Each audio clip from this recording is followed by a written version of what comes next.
જય શ્રી કૃષ્ણ મિત્રો. તો આજે આપણે તૃતીય સ્કંધનો ભાગ 3 શરૂ કરીશું. તો ચાલો શરૂ કરીએ આજનો વિડીયો. અનંત લીલાવાળા ભગવાને પોતાની શક્તિ રૂપે મહતત્વ વગેરે પરસ્પરથી વિભિન્ન બની રહ્યા હતા અને જગતની રચના માટે અસમર્થ હતા. તેથી એ 23 તત્વોના સમુદાયમાં અંતર્યામી સ્વરૂપે પ્રવેશ કર્યો. પરિણામે એ તત્વની ક્રિયાશક્તિ જાગ્રત બની રહી અને એ તત્વો એકત્ર પણ થયા. અંતર્યામીના પ્રવેશથી એ સર્વ તત્વો પરસ્પર મળી પોતપોતાના અંશથી પરિણામ પામ્યા અને જેમાં સ્થાવર જંગમ સર્વે રહેલા છે એવા વિરાટ પુરુષે પ્રગટ્યા.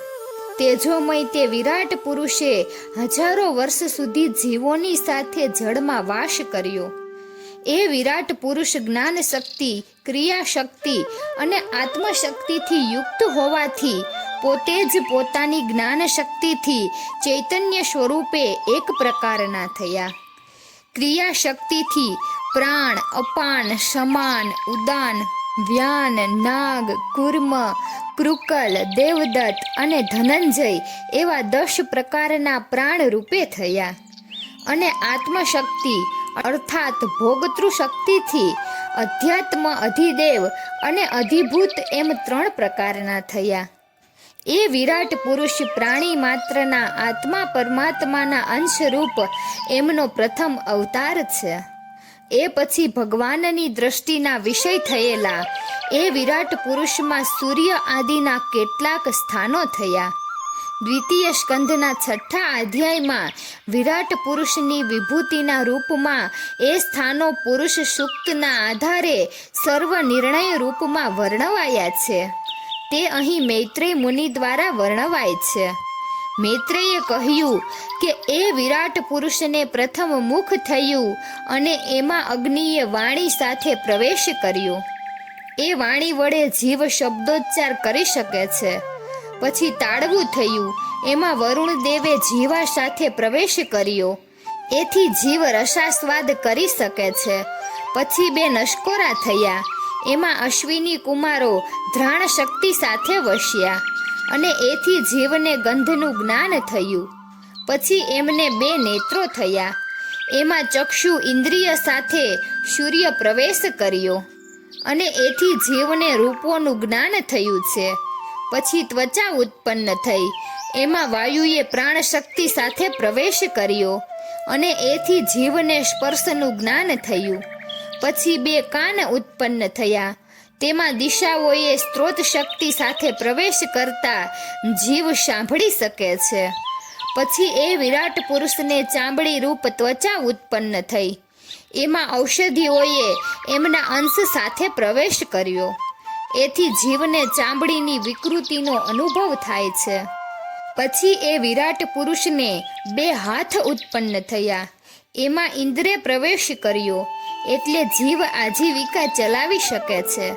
પછી પગ ઉત્પન્ન થયા, એમાં ભગવાન વિષ્ણુએ પોતાની ગતિરૂપી શક્તિ સાથે પ્રવેશ કરવાથી જીવ હરીફરી શકે છે.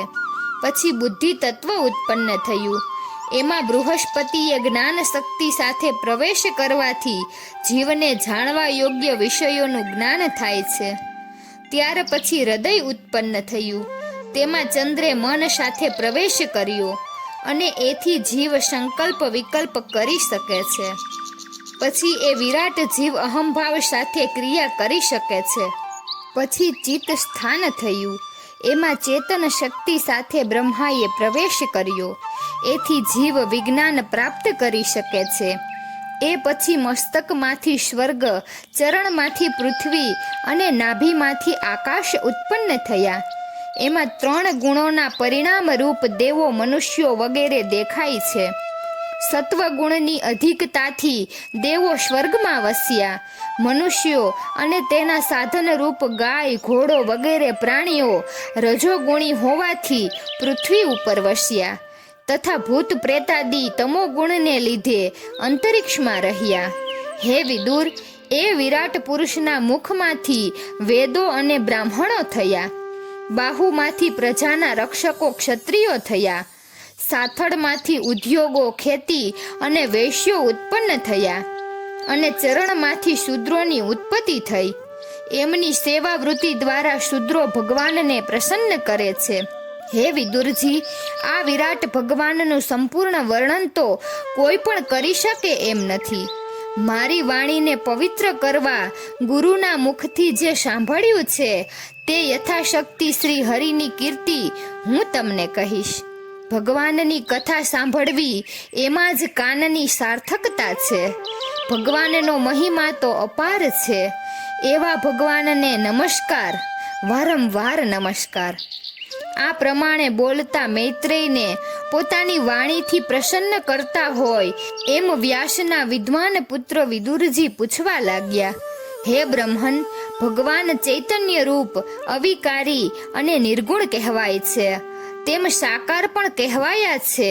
તો તેમનું સાચું સ્વરૂપ શું છે? ગુણોની અને ક્રિયાઓની સાથે એમનો સંબંધ કેવી રીતે થઈ શકે? ભગવાનની માયા કોના માટે બંધન કરતા છે?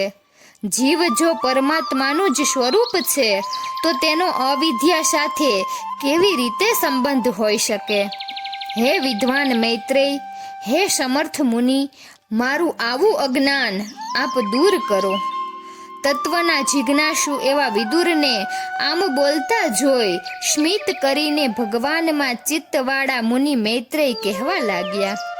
હે વિદુર, ભગવાનને માયા છે એવો વિચાર કરવો એ જ ભગવાનની માયા છે. વસ્તુતઃ ભગવાનમાં લૌકિક સત્યવાદી ગુણોનો અભાવ છે. એથી જ તેમને નિર્ગુણ કહ્યા છે. અને સગુણ કહે છે ત્યારે સર્વભવન સમર્થતા, સર્વશક્તિમતા, સ્વતંત્રતા, સર્વજ્ઞતા વગેરે ધર્મોથી યુક્ત તેઓ છે એમ સૂચવે છે. ભગવાન સચ્ચિદાનંદ રૂપ છે, સર્વાધાર છે, માયાપતિ છે.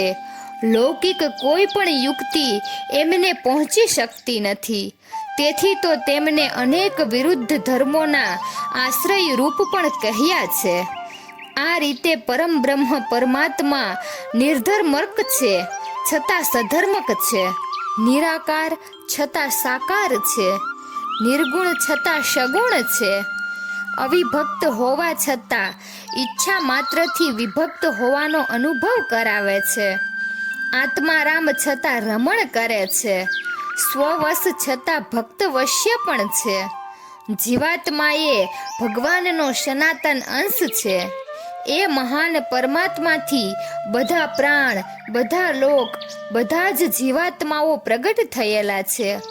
જીવ અણુ છે, પણ બ્રહ્મનો આનંદ અભિવ્યક્ત થતા અણુ પરમાણુ જીવ વ્યાપક થાય છે. ભગવાનના અનુગ્રહથી જીવના સર્વ કલેશો દૂર થયા છે. ભગવાનની સેવા કરવાથી ભગવાનનો અનુગ્રહ પ્રાપ્ત થાય છે જ. વિદુર બોલ્યા, હે મૈત્રેય, આપના વચનોથી મને પૂરો સંતોષ થયો છે. હવે મને ભગવાનની કથા કહો. સૃષ્ટિના આરંભમાં ઇન્દ્રિયાદિ વિકારો સહિત મહતત્વ વગેરે તત્વો અનુક્રમે સર્જીને ભગવાને તે તત્વોના અંશમાંથી વિરાટ પુરુષનું સર્જન કર્યું અને પછી એમાં એમણે પ્રવેશ કર્યો. એ આદ્ય પુરુષ હજારો હાથ, હજારો પગ અને હજાર સાથળવાળા હતા. મને તમે એ વિરાટ પુરુષની વિભૂતિ કહી સંભળાવો. એ ભગવાને કરેલા ઉત્તમ પ્રકારના પરાક્રમો પણ મને કહો. એ વિરાટ પુરુષે કયા કયા પ્રજાપતિઓ, સર્ગો, અનુસર્ગો, મનુઓ અને મન્વંતરો ઉત્પન્ન કર્યા તે અને એમના વંશો તથા વંશજોના ચરિત્રો પણ કહો.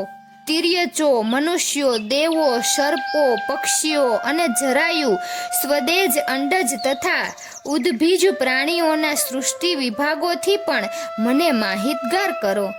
જગતના આવિર્ભાવ, તિરોભાવ તથા એની સ્થિતિ સમજાવો. વર્ણો અને આશ્રમોના કર્તવ્યો, કર્મ માર્ગ, યોગ માર્ગ તથા સાંખ્ય માર્ગનો ઉપદેશ કરો. ધર્માદિ પુરુષાર્થના સાધનો કહો. હે ઉત્તમ બ્રહ્મન, દીન વત્સલ એવા ગુરુઓ તો શિષ્યોએ ન પૂછેલું જ્ઞાન પણ કહે છે.